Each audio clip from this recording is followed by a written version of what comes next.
Hi and welcome back to the channel, and thank you so much for clicking into this video.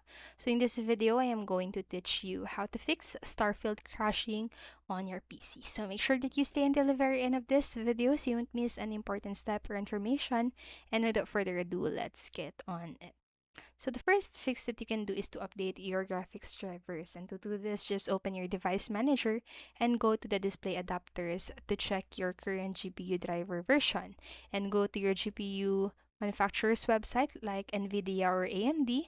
So just download the latest driver for your graphics card model. So uninstall the old driver completely using DDU or display driver uninstaller, and just install the new downloaded driver and restart your PC.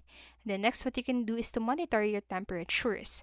So to do this, download a system monitor like HW Monitor or the HW Info 64. So play Starfield for 30 minutes, then check your CPU and GPU temps. And if it's either 90 degrees Celsius, your system is overheating. So improve cooling immediately. And then lastly, what you can do is to close unnecessary background apps.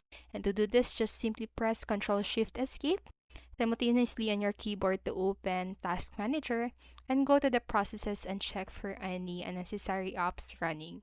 So select each app and click End Task to choose them completely, and also disable Steam, Epic, or other game clients when playing.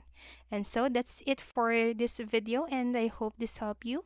And if it did, please make sure to like, subscribe, and hit notification bell button so you won't miss a video. Thank you so much for watching and have a great day. Bye bye.